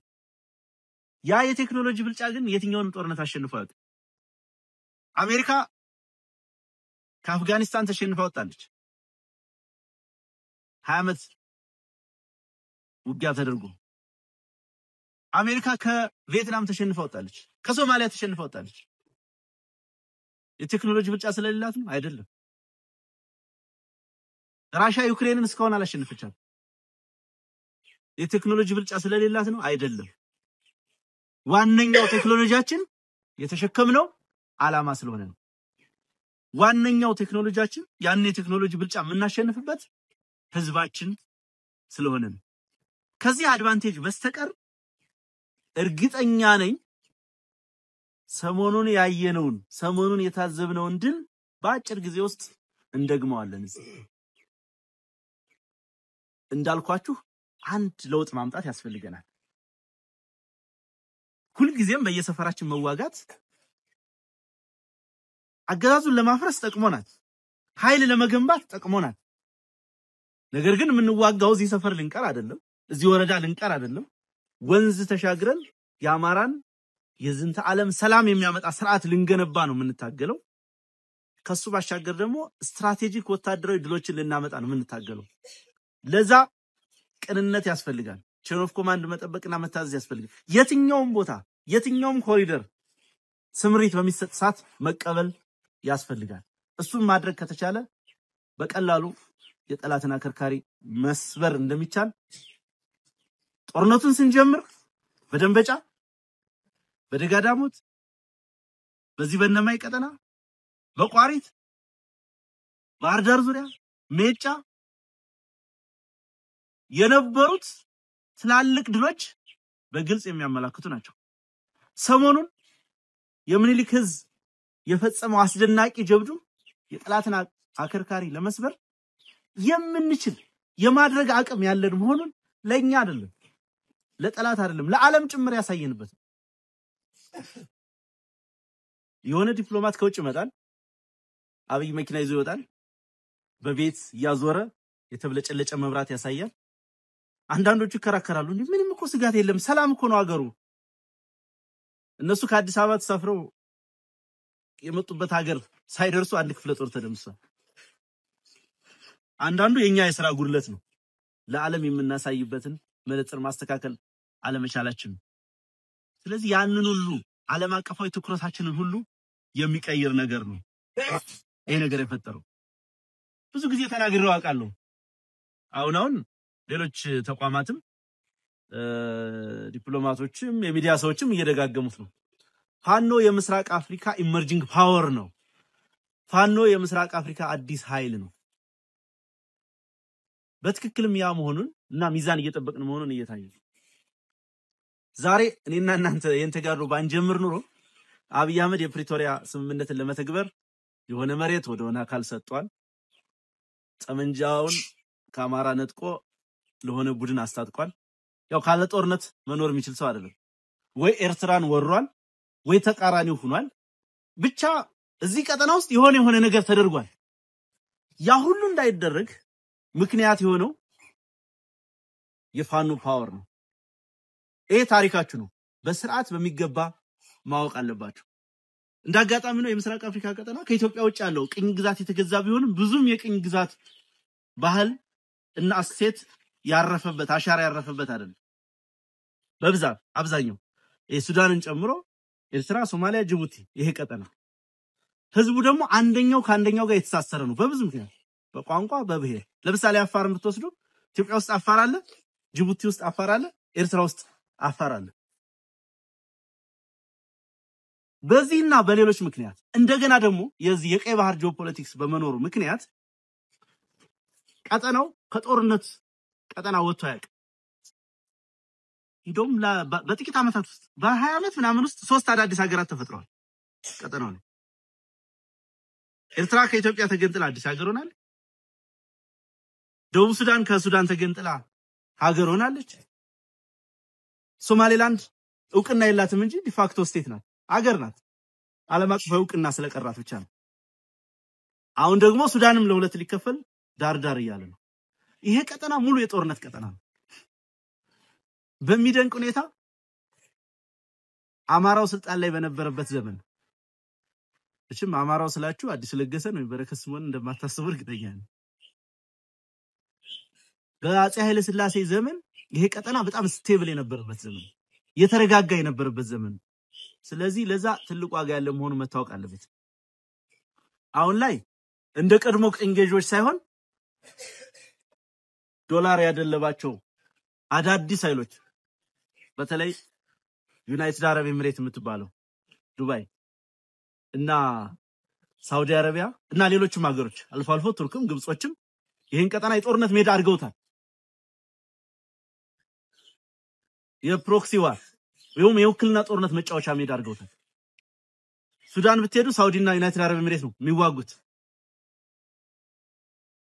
አልብርሃንን ሳውዲ ይደግፋል ሌላም የሚደግፈው አለ ዳጋሎ የሚባለውን ደግሞ ዩናይትድ አረብ ኤሚሬትስ ትደግፋለች። ለምን ትደግፋለች?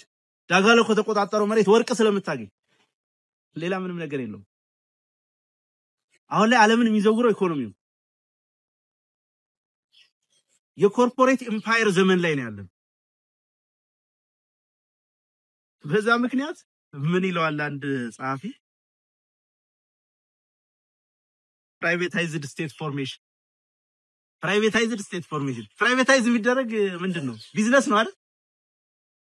ግን ፕራይቬታይዝድ ስቴት ፎርሜሽን እየተከናወነ ነው ሶማሊያ ውስጥ። ዲፒ ወርልድ የሚባለው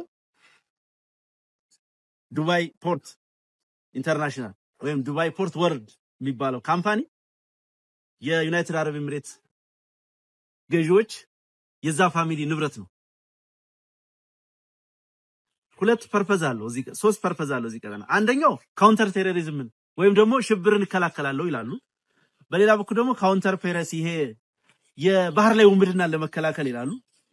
እንደገና ደግሞ እዛ ሀገር የእንስሳትም የእጽዋትም ምርት ስለሌለ የፉድ ሴኩሪቲያቸውን ወይም የምግብ ዋስትናቸውን ለማረጋገጥ እዚህ ቀጠና ያለው ክላይሜትና አየር ንብረት ለሰብል እህልም ለእንስሳት ምርትም ስለሚመች ለሱ ኢንቨስትመንት በሚል ሰበብ በሶስቱ ምክንያቶች እዚህ ቀጠና ላይ ኢንቨስት ያደርጋሉ። ለምሳሌ ሶማሊያን ብትወስዱ ሶማሊላንድ፣ ፑንትላንድ እና የሞቃዲሾ መንግስት አለ አይደል? ሶስቱም ሀገራት ላይ ሰራዊት ያሰለጥናሉ። ሶስቱም ሀገራት ላይ አሁን ላልኳችሁ ለጸረ ሽብር ተጋድሎ በሚል ለአንቲ ፓይረስ ወይም ለባህር ላይ ውንብድና ተጋድሎ በሚል እና ለሌላም ፐርፐዝ የዚህ የቀይ ባህር ቀጠና ንግድ ለመቆጣጠር በሚል የወደብ አገልግሎት ለመስጠት በሚል የወደብ ግንባታ በሚል ምክንያት ሶስቱም ሀገራት ላይ ሰራዊት ይሰለጥናል። ኢንፎርማሊ ሶስት የተለያዩ ሀገራት እየተፈጠሩ ነው ማለት ነው። አንድ ሀገር አርሚ ካለው ራሱን የቻለ አርሚ ካለው ራሱን የቻለ አስተዳደር ካለው በሂደት ወደ ሀገርነት ነው የሚሸጋገረው። ስለዚህ ይሄ ቀጠና ወደፊትም ቢሆን የነዚህን ኢመርጂንግ ፓወር ወይም የነዚህን አዳዲስ ኃይሎች ፍላጎት ለማሟላት ሲባል ከጦርነት ውጭ ሊሆን የሚችል አይደለም። አብይ አህመድ ስለ አሰብ የሚያወራው ለኢትዮጵያ ክብር፣ ለኢትዮጵያ ፕራይድ፣ ኢትዮጵያ ባህር በር እንዲኖራት አስቦ እንዳይመስላችሁ አይደለም። ዩናይትድ አረብ ኤሚሬትስ አሰብ ላይ ኢንቨስት አድርጋ ነበር። ሻዕቢያ አባሯታል። ያንን ቂም በአብይ አህመድ በኩል ልታወራርድ ነው። ምንድነው የዘንዶ ጉሮሮ በሞይን ክንድ ይለካል ነው የሚባለው። በርግጥ የአብይ ክንድ አይደለም የሚለካው፣ የደሃ ልጅ ክንድ ነው ዛም የሚለካው። የደሃ ልጅ ነው የሚረክፈው። አብይ አህመድ ጉዳዩ አይደለም። ለአሰብ ተብሎ 100,000 ወጣት ቢረክ ጉዳዩ አይደለም። እሱና በዙሪያው ላሉ ሰዎች ዱባይ ለሚሰራላቸው ቪላ ወይም አሜሪካ ለሚያቋቁሙት ሪል ስቴት ነው የሚጨነቁት። የደሃ ልጅ እዛ ይወድቃል። የዲፒ ወርልድ የተባለው ካምፓኒም ሆነ ሌላው ዩናይትድ አረብ ኤሚሬትስ ቡርዣዎች የፈለጉትን ነገር ቀይ ባህር ላይ ያደርጋሉ። ያ ነው እየሆነ ያለው። ዛሬ የሚተኮስብን ድሮን፣ ዛሬ እናቶቻችን ላይ የሚወረወሩ የድሮን አረሮች ስፖንሰር የሚደረጉት በእነዚህ ሀገሮች ነው። የሚያረጉት እንዳነሳውላችሁ በተለየ መንገድ ስለጠሉን ወይም ደግሞ ሌላ ዓላማ ስላላቸው አይደለም፣ ወይም በእምነት በመናምን አይደለም። ዋነኛው ዓላማ ኢኮኖሚ ነው። ዋነኛው ዓላማ ፖለቲካ ነው። አብይ አህመድ የነዚህ ኃይሎች ጉዳይ አስፈጻሚ እንጂ የኢትዮጵያ መሪ የኢትዮጵያ ሕዝብ ፍላጎትን ሊያጸና ሊከውን የመጣ ግለሰብ አይደለም። እየተዋጋን ያለነውን ጦርነት ውስብስብና ግዝፈት እንድትረዱት ነው ይሄንን ማነሳላችሁ። እያንዳንዱ የምትተኩሱት ጥይት የቀጠናውን ፖለቲካ የዓለምን ፖለቲካ ባላንስ በማድረግ ረገድ ያለውን ሚናና ድርሻ እንድትረዱት ነው ይሄንን የምነግራችሁ።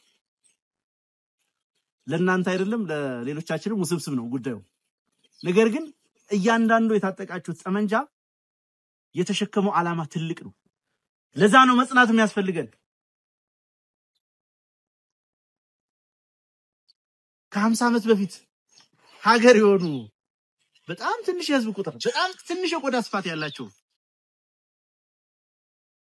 የመካከለኛው ምስራቅ የአረብ ሊግ አገራት አማራን የሚያክል ግዙፍ ህዝብ ለሺ ዘመናት የራሱ ስልጣኔ የነበረው ህዝብ አደጋ ላይ ሲጥሉት ቆመን ማየት አንችልም፣ የለብንም።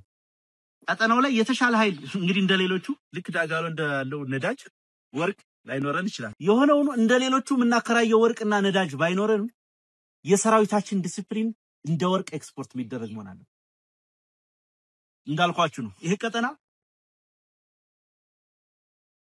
በእኛ ኃይል በእኛ ጉልበት መልሶ የሰላም ቀጠና ካልሆነ በስተቀር ለተከታታይ አመታት ከጦርነቱ ሂደት የሚወጣ አይደለም። ስለዚህ ኃይል ያስፈልገናል፣ ጉልበት ያስፈልገናል። ኃይል ከጠመንጃው ከጥይቱ ብዛት ብቻ አይደለም የሚመነጨው። ኃይል የሚመነጨው በዋነኛነት ከሰራዊታችን ዲሲፕሊን ነው። ዲሲፕሊን ሲባል ከህዝብ ጋር ያለን ግንኙነት፣ እርስ በርስ ያለን ግንኙነት፣ ላለቆቻችን ያለን ታዛዥነት ብቻ አይደለም። የሚሰጠንን ተልእኮ የመፈጸም አቅማችን፣ ጽናታችን፣ ረሃብን ጥምን የመቋቋም ክህሎታችንን ጭምር ይጨምራል። ያ ትልቁ ሀብታችን የምንፈልገው ደረጃ እስክንደርስ ድረስ በዚህ ጉዳይ እንድትጸኑ አደራ ማለት ፈልጋለሁ። ዛሬ ግዙፍ አርሚ ገንብተናል። ማሰልጠን ማደራጀት ተችሏል። በነገራችን ላይ ስልጠናን እንደው ኃይል ከመገንባት አንፃር ብቻ እንዳታዩት። የምናሰለጥነው ኃይል ነገ የሀገር መከላከያ የሚሆን ነገ የሀገር ዘብ የሚሆን ነገ የምናስበውን ቀጠና የሚቆጣጠር ነው። እሱ ብቻ አይደለም። ለ6 ወር ለ7 ወራት አሰልጥነን አስመርቀን ጠመንጃ አስታጥቀን ስምሪት የምንሰጥበት ቀጠና የተቆጣጠርን መሆኑን ጭምር ለዓለም የምናሳይበት ነው። አንዳንዶቹ ዝም ብሎ ተራ ሸማቂ አድርገው ያስቡናል። እንደዛ እንዳልሆነ ለዓለም ጭምር የምናሳይበት ዩኒፎርሙ የራሱ ትርጉም አለው። ቦኔቱ የራሱ ትርጉም አለው። የምናሳየው ካታዎች የራሳቸው ትርጉም አላቸው። ሚዲያ ላይ በርካታ ኢትዮጵያ ሕዝብ ከፍተኛ ስጋት ውስጥ ነው ያለው። የመዋጥ የመወረር የመጥፋት አደጋ ይደርስብኛል ብሎ ከፍተኛ ስጋት ውስጥ በተስፋ ይጠብቀናል። በተስፋ የምሬን ነው የምነግራችሁ። በተለያየ መንገድ ፋኖ መቼ ነው የሚያሸንፈው፣ ይሄ ትግል መቼ ነው የሚጠናቀቀው ብሎ በጉጉት የሚጠብቀናል። ለዛ ሁሉ ተስፋ መሆናችንን ጽናት ያለን መሆናችንን በእርግጥም ግዙፍ አርሚ እየገነባ መሆናችንን የምናሳይበት ስለሆነ እሱ ተጠናክሮ መቀጠል አለበት። በዚህ ረገድ እናንተ በተለይ አባ ኮስትር ብርጌድ ዛሬ የደረሰበት ደረጃ የደረሰው እናንተ መንገር ለቀባሪ ማርዳት ነው ብያስባለሁ። አሁን ጠላት ተፈረክርኳል። እንደገና መልሶ ሳይደራጅ የምንመታበት ጊዜ ላይ ነው ያለነው። ለዛ ዝግጅት ያስፈልገናል። ምንድነው ያለው በላይ ዘለቀ ኃይለ ሥላሴን ሲቀበል ባንዲራው የዘለቀ ልጅ ባንዳራ ጋቢ እድሜው ሳይደረጅ ነው ያለው አይደል? ባንዲራው የዘለቀ ልጅ ሰላቶ ገዳይ ጦሩ ሳይደረጅ እንደገና ሳይዘጋጅ እንደገና ሌላ መስመር ሳይዝ ምን ታገልበት ጊዜ ላይ ነን ያለው። በሚገባ ነው የተፈረተረከው። በሚገባ ሰሞኑን ኃይል እያቀያየረ ነው። እዚህ አካባቢ የነበሩ ኮሮችን ወደ ወሎ ወደዛ የነበሩትን ወደዚህ ባህር ዳር የነበረውን ወደ ሆነ ቦታ ሽፍት እያደረገ ነው። እመኑኝ የሚዘርፍ ሰራዊት ወገኑ ላይ የሚተኩስ ሰራዊት በተአምር ያሸንፍ። በዓለም ታሪክ አሸንፎ ማያውቅ የእናቱን መቀነት የሚፈታ ወታደር ገበሬ የሚረሽን ጦር በምንም ተአምር አይደለም። እንዲህ አይነት ግዙፍ ሰራዊት ገንብተን ጥቂቱንንም አያሸንፈን። አሁን የቀረው የኛ ይበስራ በፍጥነት ማሸነፍ። ልክ ማዕበል ላይ እንዳለን ጀልባችን ማዕበል ላይ እንዳላስበን ወደ ኋላም ሳንል ወደ ጎንም ሳንል ሳንቆምም በፍጥነት ምንቀስፍበት ዘመን ላይ ነው የምንገኘው። ይሄ ፍጥነቱ በጣም ብዙ አድቫንቴጆች አሉት። እንዳነሳሁት በአንድ በኩል ጠላት ሳይደረጅ ምንደርስበት ጊዜ ነው። በሌላ በኩል የምንከፍለው መስዋዕትነት በጣም በብዙ ምናሳጥርበት ወደፊት ልንከፍላቸው የምንችላቸውን መስዋዕትነቶች ጭምር የሚያስቀር ቀላል አይደለም። ህዝባችን እየከፈለ ያለው ዋጋ ትግል ስለሆነ ትግሉም ቅዱስ ትግል ስለሆነ ዓላማውም ትልቅና ግዙፍ ስለሆነ እየተቋቋምነው ነው እንጂ በመተንቀሳቀሱበት ሁሉ ታያላችሁ። እናቶቻችን ማቅ ለብሰው ነው ያሉት። ልጆቻቸውን ቀብረዋል፣ ባሎቻቸውን ቀብረዋል። ጥቁር ለብሰው ኮት ለብሰው ነጠላ ዘቅዝቀው ስታዩ የሚሰማን ስሜት አለ እንደ ወገን። እነዛ በርቀት ትግሉን የህዝብ ትግል ነውና እኛ ምን መራዋለን እናንተም ትመሩታላችሁ ብለው የሚያፈዙት ሳይሆን እኛ እየኖር ነው ያለ ነው የሚሰማን ስሜት አለ። ያ ማብቃት አለበት። የሆነ ዘመን ላይ ማብቃት አለበት። አንዳንዱ ኤክስፔክቴሽን ክራይሲሱን እሱን አትስሙ። እንዴት 2 ዓመት ሙሉ ይላል የሆነ ኳስ ጨዋታ የሚመስለው እሱ አይደለም እንደዛ ለሚሉት ማለት አይደለም ነገር ግን አሁን በቂ ፖቴንሻል አለ እውነት ለመናገር በተደጋጋሚ ስለበላይ ዘለቀ ይነገራል እርግጠኛ ነኝ ከግማሽ በላይ የምትሆኑት የሱን የመጨረሻውን እድሜ ትደርሳላችሁ ለግማሽ እንኳን ማጋነን ይሆናል 1/4ኛ የምትሆኑት ማለት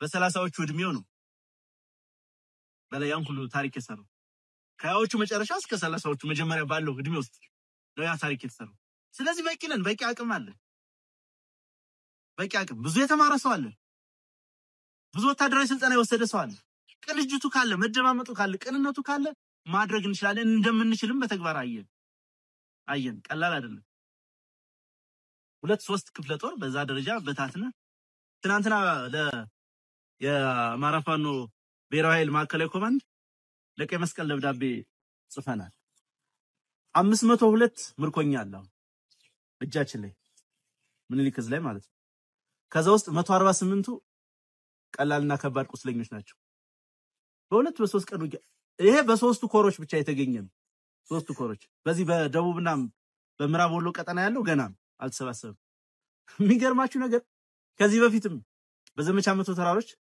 የነበሩትን ምርኮኞች እንዲረከቡንና ድጋፍ እንዲያደርጉ ለቀይ መስቀል ጽፈን ምላሽ አልሰጡንም እያንዳንዱ ነገር ፖለቲክስ ነው ዓለም ላይ ይሄ ሰባዊነት ድጋፍ ምናምን ውሸት ነው ቀይ መስቀል ከኛ ጋር የደብዳቤ ልውውጥ ካደረገ የምናገኘውን ኢንተርናሽናል ሪኮግኒሽን እያሰቡ ጥርጣሬ ስላላቸው ለዘመናት የነጮች የጥናት ዴስኮች ሸልፎች የተሞሉት በጸረ አማራ ትርክት ሰነዶች ነው በነገራችን ላይ አብዛኛው የምዕራብ ኃይል እኛን የሚያየን ሌላውን ብሔረሰብ እንደምንጨቁን ቀደም እንዳነሳውላችሁ እንደቅንግል ብዙ ያልሰራ ነው የቤት ስራ ስላለ ያን ሪኮግኒሽን ስቲል ምን ያስባሉ መሰላችሁ የአብይ አህመድን ቢሮክራሲ የያዘው አማራው ነው ብለው ያስባሉ ዲፕሎማቶችም ጋዜጠኞችም ሲያወሩን ዋንስ ኦን ታይም ከአብይ አህመድ ጎን የነበረው ፋኖ አሁን ከአብይ አህመድ ጋር ተጣላ ብለው የሚጀምሩት ቅርብ ጊዜ አሁን በቅርቡ ተንቀሳቀስንበት የጉሙዝ ታጣቂዎችን አገኙ ሱዳን ድንበር ከዛ ለሆነ መንገድ ተፈልገው ስናወራቸው መጀመሪያ መነጋገር አለብን አሉ እሺ ምናምን ብለን ቁጭ ብለን ምን አሉን እናንተ የአብይ አህመድ ልጆች አይደላችሁ እንዴ መቼ ነው የተጣላችኋል አያችሁ ትርክቱ ከኦነግ ሰዎች ጋር ከቲፒኤልኤፍ ሰዎች ጋር ቀጥተኛ ግንኙነት አላቸው እነዛ ደግሞ የፈረንጆችን ትርክት ነው የሚቀበሉት ስለዚህ ያስተሳሰብ ስላለ እነዚህ ትላልቅ ኢንተርናሽናል ተቋማት ሪኮግኒሽን መስጠት አይፈልጉም ማመን አይፈልጉም በነገራችን ላይ ማመን አብይ አህመድ ባያምን አይገርመኝ በጣም ስለሚፈራ እንደው ከሆነም ያው የለመድኩት ይሻላል ብሎ ነው መሰለኝ የሰሞኑን ድል እንኳን ሰምታችኋል አይደል የብልጽግና ሚዲያ ሰዎች የቲዲኤፍ ነው የህዋት ነው ይያሉ በጣም የሚያስቅ ነው ዋናው መሸነፋቸው ማመናቸው ነው አሸናፊውን የፈለገው መምረጥ ይችላሉ ይያልን ነበርና ልክ እንደዛ ነጮቹም ጋር ያችግራል ያልቀረፍ ነው ያልተሻገር ነው ብዙ ነገር አለ በጣም ብዙ ስራ የተሰራ ለአመታት ለዘመናት ሪሰርች የተደረገ ይሄን ቀጠና የሚያውቁ ሪሰርቸሮች ምሁራን አማራውን የሚያዩበት መነጽር ፍጹም የተንሸዋረረ ነው ፍጹም የህሉና ትግል እያደረግ ነው የሚለውን ማመን አይፈልጉም አሁን ነው በብዙ ጥረት በብዙ ስራ ብዙ በር አንኳኩተን ትንሽ ነገሮች እየተገለጡ የመጡት እሱም በጉልበታችን በጠመንጃ ኃይላችን ስለዚህ የአይነት ነገር ስላለ ብዙ የቤት ስራ አለብን ማሸነፍ እና መቀልበስ እንደምንችል ግን በተጨባጭ ታይቷል እንዳነሳውት የአማራን ፖለቲካ እና አደረጃጀት ከሁለተኛነት ከጁኒየርነት ከግዞተኝነት በሞግዚት ከመተዳደር አውጥተን በራሱ እንዲቆም ማድረግ ይችላል ከፋም ለማ መጪው ዘመን ምንም ሆነ ምን በራሱ የሚቆም በራሱ የሚያስብ በራሱ ፖለቲካ የሚሰራ ትውልድ ፈጥረናል አንዳንዶቹ እንዴ ማንኛውም ኃይል ጋር እንተባበራለን ትላላችሁ እንደ ትናንት ነው ምናምን ይላሉ እኛ እንደ ኢሄዴን እኮ ምርኮኛ ሆነን የተመሰረትን አይደለም በዚህ ጀግና አርሶ አደር ፊት በዚህ ጀግና ወጣት መሃል አስታጥቀን አደራጅተን አንቅተን በራሳችን የፖለቲካ ፍልስፍና የበቀለም አዲስ ትውልድ አዲስ አስተሳሰብ አዲስ ተስፋ ስንል ነኝን ሁሉ ከዚህ ከፖለቲካ ሪዮት ዓለም ተለጣፊነት ዶሜስቲኬት ከተደረገ ኢትዮጵያን አማራን ከማይመጥን የሶሻሊዝም ካፒታሊዝም አይነት ፍልስፍና የተላቀቀ የራሱ ፍልስፍና ያለው የአማራን ትናንት ግሎሪ ፓስት የሚያስታውስ የሚያስብ የሚመረምር ዛሬ አማራ ያለውን ተስፋ የሚያስብ እና በራሱ አቅም በራስ በቅነት የሚንቀሳቀስ ትውልድ ፈጥረናል ማለት በዛ መንገድ የተፈጠረ ትውልድ በምንም ተአምር የሌላው ተለጣፊ ሊሆን አይችልም በሌላ ሂሳብ ሊታይ አይችልም ማንንም ለጽድቅ ብሎ አይደለም እኛ ጋር ሊሰራ የሚችለው ማንንም አካል ኢንክሉዲንግ ሀገር ውስጥ ያለው ውጭም ያለው ማንንም ከኛ ጋር ሊሰራ የሚችለው በእኛ ፖለቲካ በእኛ ሐሳብ በእኛ ጉልበት ህልውናውን አስከብራለሁ ብሎ ስለሚያስብ ብቻ ነው ይሄን እንዳትረሱ እኛ ስልጣን ላይ እንድንወጣ ፈልጉ አይደለም ማንንም ሊያግዘን የሚፈልግም የሚችልም አካል ለራሱ ፐርፐስ ለራሱ ጥቅም ይሄንን የሚስት አመራር የለም ይሄን በደንብ የሚረዳ ሊደርሺፕ ነው ያለው ምንም አይነት ስጋት እንዳይገባችሁ በዚህ ረገድ የጸረ አብይ አህመድ አገዛዙ ፊታውራሪ ሆነን መውጣት የምንችልበት አቅም አለን አማራ ቀላል ህዝብ ነው በርካታ ትናንሽ ሀገሮች ተደምረው እኮ የአማራን ህዝብ የሚያክል ቁጥር እኮ የላቸውም የህዝብ ቁጥር ትልቅ ጉልበት ነው በዚህ ዘመን አይደል ኢኮኖሚካሊ በሌላው በብዙ መመዘኛዎች ብትወስዱት ገና ያልተነካ ምን ያክል ፐርሰንቱ እንደተጠቀምንበት የአማራን ህዝብ አላውቅም ግዙፍ የሆነ አቅም ነው ያለን ይሄንን አቅም የያዘ ኃይል እና አካል የሆነ አካል ተለጣፊ ይሆናል ብሎ መስጋት አያስፈልግም ይልቁንም በመተማመን በመደማመጥ ሰው ህይወቱን ከመስጠት በላይ በምንም ሊታመን አይችልም አሁን ያለው ፋኖ ሊደርሺፕ በርካታ መንገዶችን አልፎ ነው እዚህ የደረሰው አይደል በርካታ የሞት ወጥመዶችን የተሻገረ ነው ይሄና ያረጋን ሊደርሺፕ ማመን ያስፈልጋል መሪህን ማታመን ከሆነ ሊደርሺፑን ማታመን ከሆነ ትግሉን ማሸነፍ አትችልም ድርጅት መፍጠር አትችልም ስለዚህ ህዝቡን የሚመጥን አስተሳሰብ እና ልዕልና ያለው ሊደርሺፕ ነው ያለው ችግሮች የሉም ማለት አይደለም በኋላ መጣበታለሁ እዚህ አንድ ድርጅት ካለ መፈጠሩ ጋር ታይዞ የሚነሱ ችግሮች ይኖራሉ እሱ እንደተጠበቀ ሆኖ ግን በሎያሊቲ ጉዳይ ምንም አይነት ጥያቄ ሊኖራችሁ አይገባም በዚህ ረገድ የትኛውም ኃይል ጋር ብንሰራ ምንም ጥርጣሬ እንዳይኖር ለማለት ኮዛችንን አሳልፈን የምንሰጥ የሉና ጥያቄያችን የተነሳንበትን ዓላማ ኮምፕሮማይዝ የምናረግ አይደለም ታሪክ ከዚህ ትግል የምናተርፈው ታሪክ ነው ሲባል ነበር ቀደም ታሪክ ብቻ አይደለም ትውልድም ጭምር ነው ማለት እኛ መስዋዕትነት ልንከፍል እንችላለን መጪውን ትውልድ ግን እናድነዋለን አንገቱን ቀና አድርጎ እንዲሄድ ያባቶች ሀገር ብሎ እንዲኮራ እናደርጋለን ያን ዓላማ የተሸከምን ስለሆነ በዛ በኩል ምንም ጥርጣሬ ሊኖር አይገባም ፋኖ አንድ ወጥ ድርጅት እንዲኖረው በድርጅት እንዲመራ መዋቅር እንዲኖረው ሊቀመንበር ዘመቻ አዛዥ ምናምን የሚባሉት እና ስራ አስፈጻሚ የሚባለው አወቃቀር እንዲኖረው የመጀመሪያውን ፈርቀዳጅ ስራ የሰራ ነው የአማራ ህዝብ ኃይልን ስንመሰረት ነው ከማንም በፊት ከዛ በአቻነትና በተመሳሳይ ወቅት የሚነሳው የምስራቅ አማራ ፋኖ አደረጃጀት ነው ማንንም ግን በአደረጃጀት ቅርጽ እና የፖለቲካ ዓላማን የተሸከመ ኃይል በመገንባት በፋኖ የትግል ታሪክ ውስጥ ከኛም ይወዳደር የለም ይሄ ሲባል ቀደም ሲል በፋኖነት ሰርቫይቭ አድርገው የቆዩትን ነሻለቃ መሳፍንት ጨምሮ ዲናይ ለማድረግ አይደል ፕራውድ የምናረግባቸው እርሾውን ያተረፉ በብዙ መከራ ውስጥ ብቻቸውን የኖሩ ታላላቆቻችን አሉ በጣም ብዙ አርበኞች አሉ ነገር ግን ይሄን ቅርጽ እንዲይዝ የፖለቲካ ዓላማ እንዲሸከም ፖለቲካ መር የትጥቅ ትግል እንደሚያስፈልገን አምነን የጀመር ከጥቂት ዓመታት በፊት ነው ከዛን ጊዜ ጀምሮ ፋኖ አንድ ወጥ መዋቅር እንዲኖረው በርካታ ስራዎች ተሰራ ቆይቷል በርካታ ስራዎች ተሰርተዋል እንግዲህ ብዙ አንዳንዱ ጊዜው ባለመፍቀዱ አንዳንዱ ደግሞ በራሱ የትግሉ ባህሪ እንግዲህ ምርጫ ወርጅና የሆነ ፔቲሽን ሰብስበ ተመዝግበ የምታመጣው አይደለም እንደ ፖለቲካ ፓርቲ ስራ ይጠይቃል ኃይል ይጠይቃል ጉልበት ይጠይቃል ህዝብ ማሳመን ይጠይቃል ሪስክ አለው ህይወት ነው መከፍልበት ብዙም ህይወት ተከፍሎበታል ያንን ሁሉ ታልፎ ነው እዚህ ደረጃ የተደረሰው ላለፉት 2 ዓመታትም ያለመታከት በየቀኑ በመላችሁ ሁኔታ አንድ ድርጅት ለመውለድ ጥረት አድርገናል በቂ ርብርብ አድርገናል ብዙ ቻሌንጆችንም አልፈናል አንዳንዱ ጠላታችን ስራዬ ብሎ 100 ሚሊዮኖች በእጅቶ ያበላሽብን ስራዬ ተብሎ ለምሳሌ ያሉባልታ ዘመቻ የሚያሰራጩት የሚዲያ ስራ የሚሰሩብን ሰዎች ዝም ብለው እንዲህ ስለሚጣሉ ወይ አስረስ የተባለ ሰው ወይ ጥላውን የተባለ ሰው ምስጋና የተባለን ሰው የአይናችን ከለር ስላላማራችሁ አይደል እንዳይመስላችሁ ፐርሰናሊ ስለሚጠሉን አይደለም ተልኮ ነው ልክኛ በየቀኑ የአብይ አህመድን ፖለቲካ አፈር እንደምናበላው እነሱም ደግሞ በጠላትነት ተሰልፈው የላካቸውን አካል ለማስደሰት የሚሰሩ ስራን በዛ ምክንያት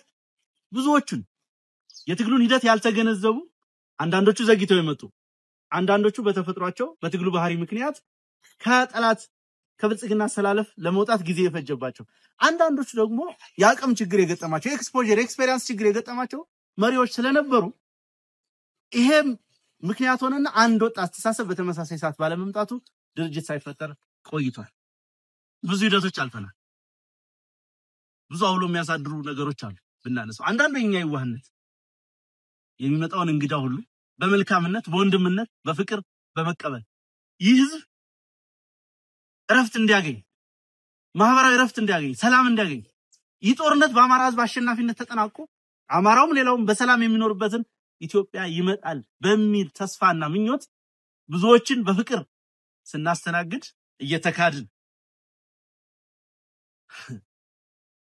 እኛ በራን ኳኩተን የሰበሰብነውን ወጣት ፋኖ እኛ መከራችን አይተን የገዛነውን የነፍስ ወከፍና የቡድን መሳሪያ ያስታጠቅነውን ኃይል በሐብል በብራብ በጣም በተራቁሳቁስ ባሉባልታ አይ ከሌ ቢባል የፋኖ አመራር የምናምን ቢባል ሚኒስትር ዘመድ ነው በሚል አሳፋሪ ወሬ ወደዚህና ወደዚህ ያላጉ አዘግይተው ይሄ መታወቅ አለበት ቀላል የማይባልም ደግሞ ራስን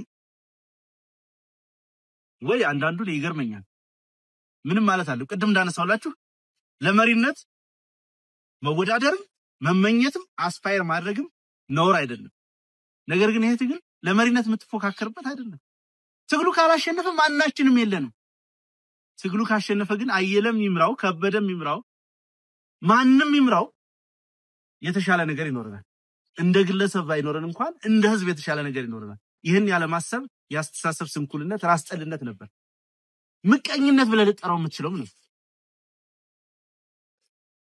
አይ ከኛ አካባቢ ካልሆነ ማመሪ ትክክል አይደለም በቃ ከሌ ከሚመራ ይቆይ በቃ ድርጅት መስራት ይቆይ በህይወት የሚቀልዳለ በዚህ ልክ ነገሩን አቅልሎ ማለት ነው በየቀኑ ህይወት እየተገበረበት ያለን ትግል በዚህ ልክ ዝቅ አድርጎ የሚያስብ ያንን ሁሉ አስተሳሰብ አንዳንዱ ደግሞ ቅድም እንዳነሳውላችሁ ወይ የሆነ ሃይማኖት ቲም ይይዝና ቅዱስ ሲኖዶሱ ፌደሬሽን ምክር ቤት እስኪመስል ድረስ የብሔረሰብ የምናምን ውክልና እንትን ውስጥ ሲገባ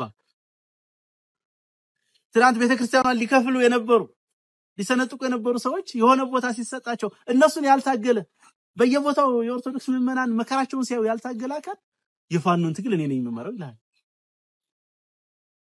ምንም ችግር የለም መሬት ላይ ያለ ሰው ቢመራው ማናችንም ችግር የለብንም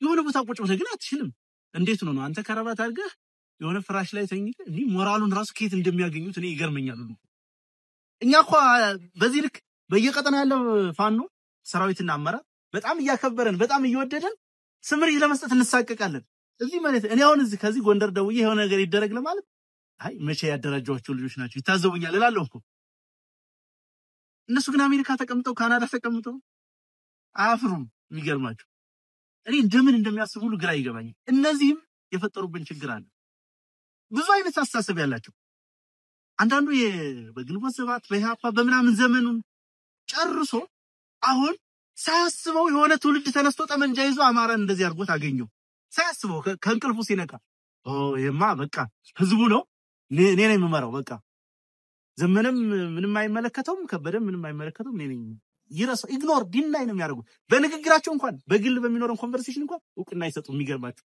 አይ እናንተ ይሄን ታግላችሁ ይሄን መከራይታችሁ እንደዚህ መጣች አይፈጽሙ አይፈልጉም እንደዛ ባለቤት መሆን አይፈልጉም የነዚህ ሰዎችን እጅ የሚቋቋም ትክሻ ጠፍቶ ነው የዘገየው አንድነቱ ያልመጣው አልፈልግ ተብሎ አይደለም በጣም ብዙ ተወረድ አልፈናል አሁን ጥሩ ደረጃ ላይ ደርሰን የአማራ ፋኖ ብሔራዊ ኃይል ማከላይ ኮማንድ የሚባለው ጊዜያዊ ነው በቅርቡ ያመራር ምደባ ያደርጋል ለመንበር ይኖራል ምክትል ነው ጊዜያዊ ያደረጃጀት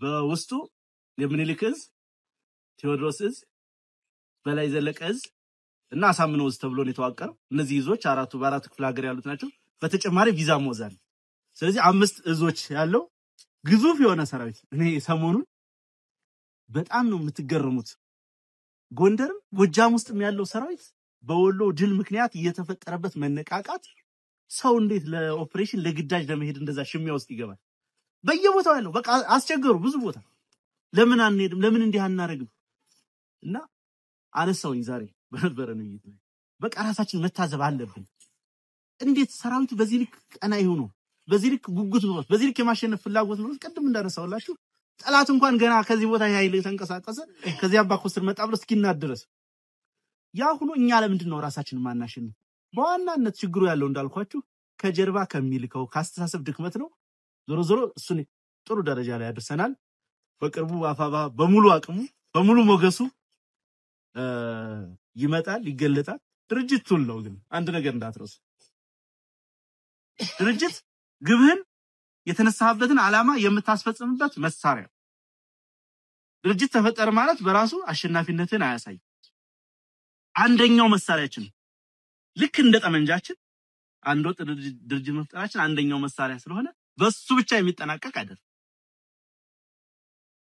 የግዝፈት አደጋ ይገጥመናል ከዛ በኋላ ግዙፍ አርሚ ነው የሚኖረን ግዙፍ አመራር ነው የሚኖረን በጣም ሰፊ ቆዳ ስፋት ነው የሚኖረን ያንን የማስተዳደር ፈተና ስለሚገጥመን ያንን ቻሌንጅ ሁሉ መታሰብ አለበት ለዛ የሚገጥሙ ችግሮች ይኖራል የሰራዊት መፈወዝ ይኖራል ብዙ ነገሮች ያንን ሁሉ አንዳንዱ ቦታ ሽምብራ ተቆርጥሞ የሚታደርበት አለ አንዳንዱ ቦታ ጤፍ እንጀራ የሚበላበት አለ አንዳንዱ ቦታ ጾም የሚታደርበት አለ አንዳንዱ ጋር ደግሞ ጮማ የሚቆረጥበት አለ ይሄን ሁሉ ማመጣጠን ዩኒፎርም ማድረግ ኢቭን ከሰፈሩ ማውጣት ሰራዊቱ እንዳጋጣሚ ነው እናንተ እንኳን ከብዙ ቦታ የተቀላቀለም እንደሆነ ሰምቻለሁ አንዳንዱ ጋር እኮ ያክስት ያጎትልሽ ምናምን ተጠራርቶ መሰረተው ብርጌድ ሻለቃ አለ ያን አንደኛውን አንስተው ወደ አንደኛው ስትወስደው ጫጫታ አለ ምን አለ መክዳት ብዙ ነገሮች ይኖራሉ እሱን ሁሉ ታሳቢ በማድረግ መጽናት ጓደኞቻችሁን ማጽናት ዋጋ የከፈሉላችሁን በየደቂቃው በየሰከንዱ ማሰብ ያስፈልጋል ማለት ነው ከድርጅት መስራት አባሻገር